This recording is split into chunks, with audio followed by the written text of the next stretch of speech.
to consent that the pending quorum call be vitiated. Without objection. Thank you, Mr. President, and Happy New Year to you. For my 191st Time to Wake Up speech, I want to take the change of years to reflect on what 2017 meant for our carbon pollution of the Earth's climate and what 2018 may bring.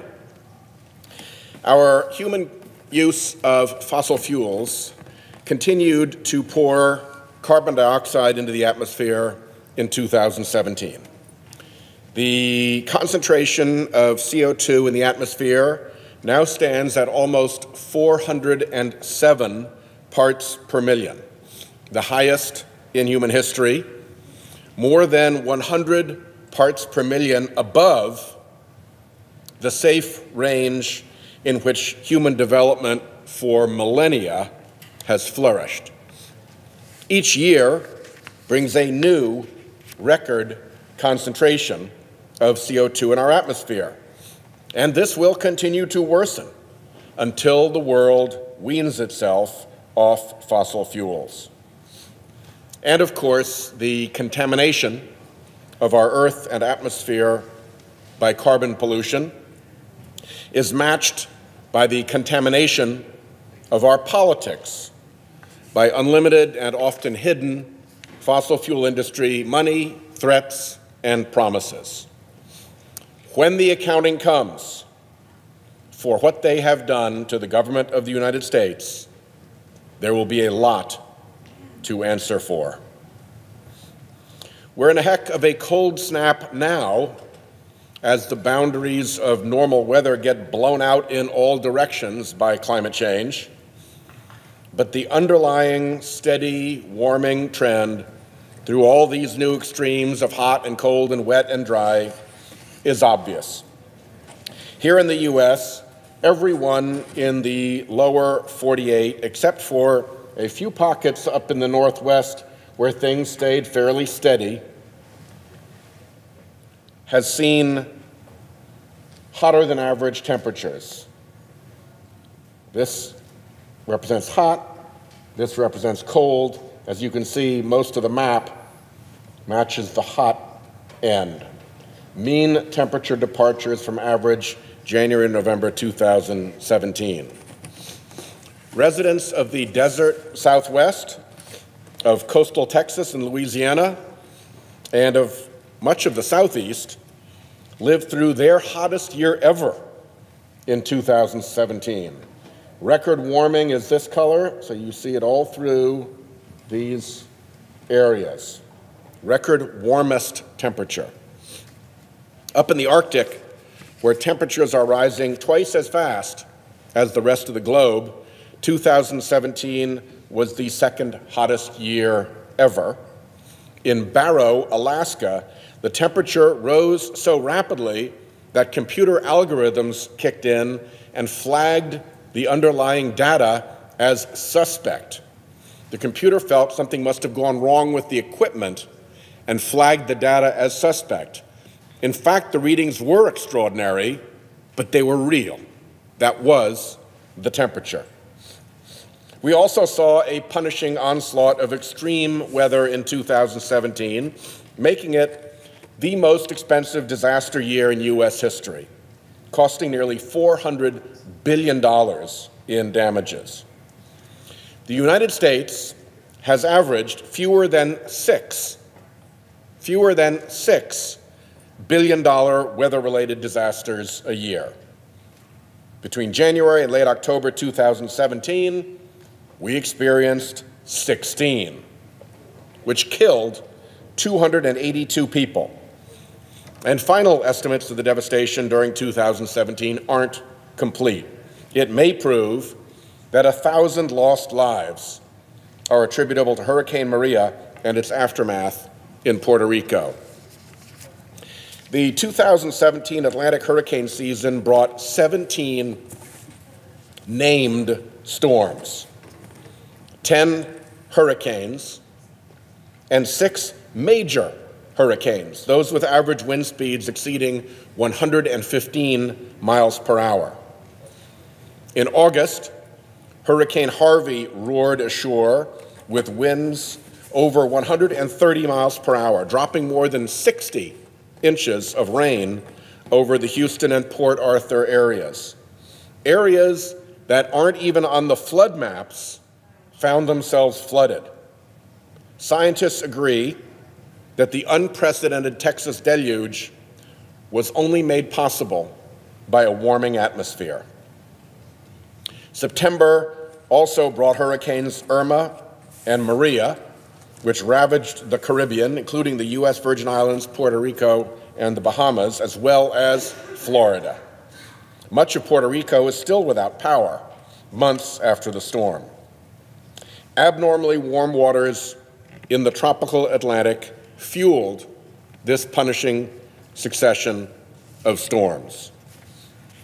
Out west, 2017's high temperatures and low rainfall created conditions ripe for wildfire. As of November, more than 6.4 million acres had burned, an area roughly the size of the Commonwealth of Massachusetts, making 2017 the third most active fire year in history.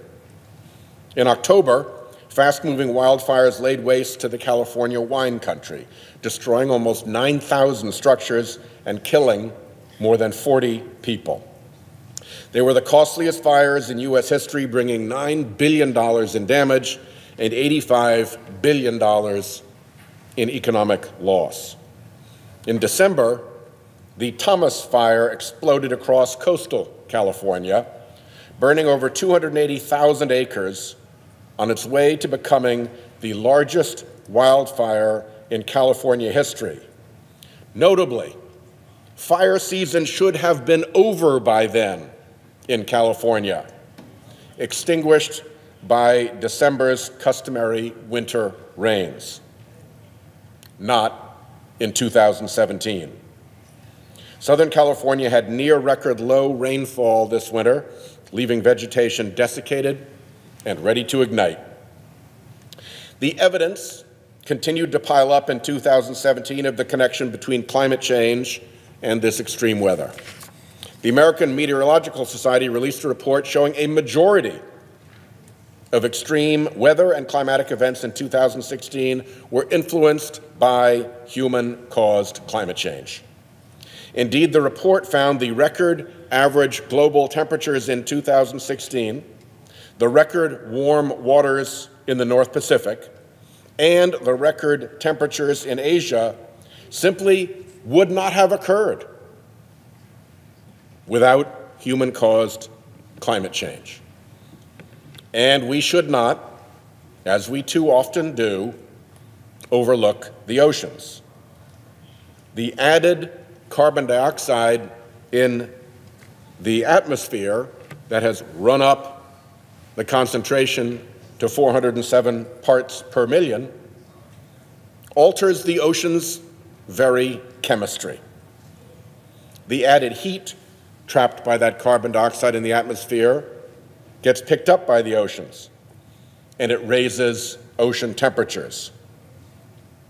Warmer, more acidic seas destroy coral reefs, displace fisheries, and rise along populous shores. We measure all this already. So, with all these alarm bells ringing, how did the United States respond in 2017 to the climate crisis? Our newly inaugurated President, Donald Trump, pointedly ignored the global political and scientific consensus that climate change poses a grave risk to our way of life. A prediction shared by our state universities, our national laboratories, our major scientific associations, even our military. But President Trump nominated fossil fuel stooge Scott Pruitt to run the Environmental Protection Agency. For Energy Secretary, Trump nominated Rick Perry, who uses his office to promote fossil fuel, even announcing a plan to subsidize the coal industry after private meetings with big Trump coal company donors. And then there's Ryan Zinke, Trump's Secretary of the Interior, who's decided to reopen public lands to coal mining and wants to roll back the rule limiting methane emissions from oil and gas drilling on our American public lands. It is literally the Three Stooges. In May, President Trump announced America's withdrawal from the Paris Climate Agreement, leaving the United States the only country on earth to reject this landmark pact. This is not leadership. This is its corrupted opposite. This administration is in hock to the fossil fuel industry like no other. Trump and his pals haven't drained the swamp. They've jumped right in with the biggest swamp monsters of all. The U.S. Chamber of Commerce pays for a phony study claiming the Paris Agreement would cost jobs and economic growth. Trump pulls us out of Paris. The American Petroleum Institute complains about rules limiting methane emissions. Pruitt and Zinke try to roll them back.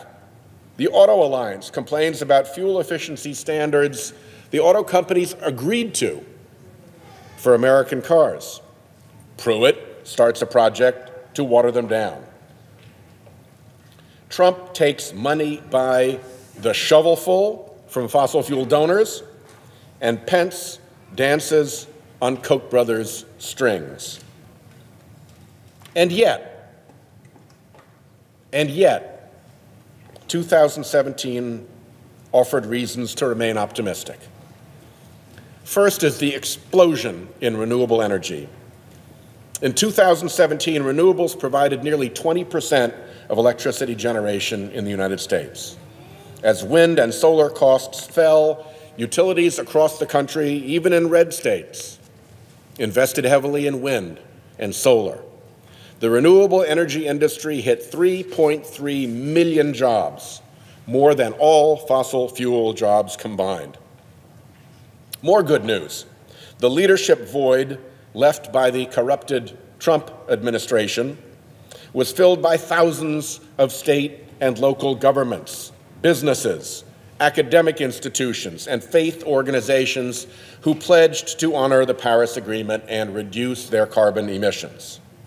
The states of California, Connecticut, Hawaii, New York, North Carolina, Oregon, Virginia, Washington, and I'm proud to say Rhode Island, have all declared that they are still in.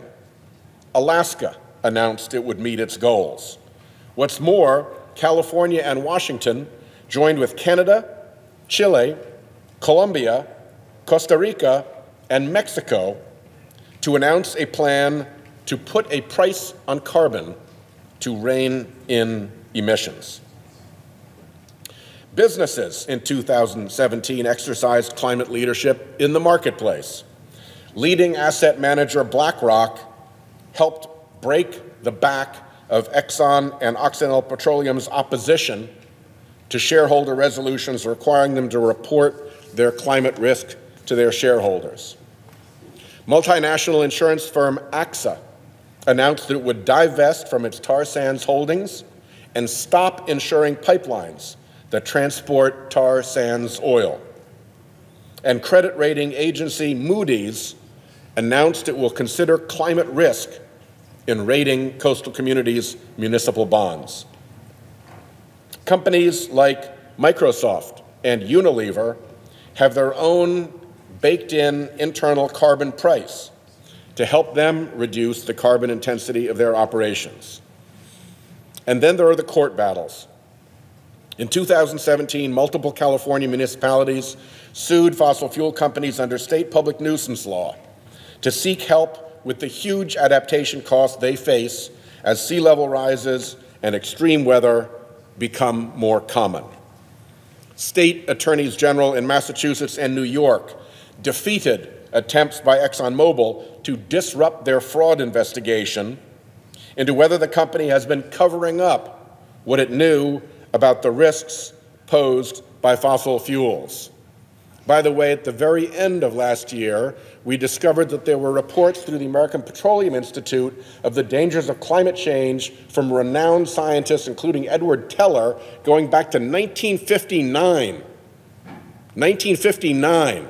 That's how long this cover-up may have been going on. So, these various things, among businesses, among states, among leaders, among other countries, among state attorneys general in the courts, give me hope for 2018. The renewable energy revolution will continue. It is unstoppable as prices drive the market their way.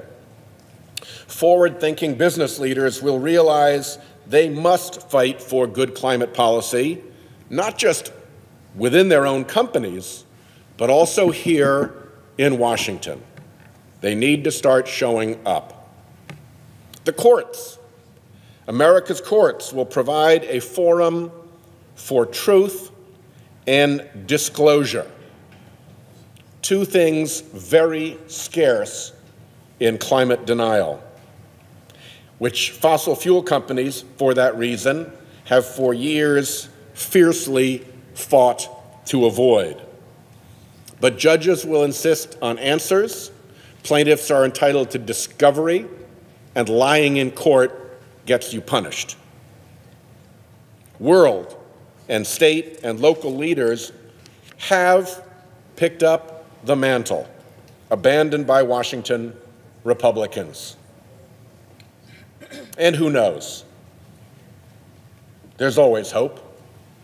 Republicans and Democrats in Congress just might reflect on 2017, on the hurricanes and the wildfires and all the changes already taking place in our home states. May reflect on what all our home state universities are telling us. May look at where young and independent voters are on this issue. May heed the long-standing warnings of our U.S. military, and maybe, just maybe, step out from under the bullying shadow of the fossil fuel industry and come together to solve our climate crisis. Here are my 2018 resolutions. Let's put a price on carbon emissions so that their release into the atmosphere reflects the true cost, as market theory says it should. This market-based solution is endorsed by leading thinkers and analysts on the left and the right. And let's also launch carbon capture and storage, including direct air capture. Let's launch carbon-free advanced nuclear technologies. Let's help America lead the world in the fight to stave off irreversible climate catastrophe with the new technologies that we're the world's best at developing. And finally, for coastal states, like my home state of Rhode Island, which face the irrevocable upward march of warming seas on a warming planet, let's make sure coastal communities have the resources they need to predict and prevent or prepare for the future that looms. We owe this to our children and to our children's children, to all future generations who will look back at us, Mr. President, and say, when it was so obvious, how is it possible that the government of the United States, how is it possible that this city on a hill could do nothing but the bidding of the most conflicted industry on the planet? In 2018, let's get this right. Thank you, Mr. President. I yield the floor and note the absence of a quorum.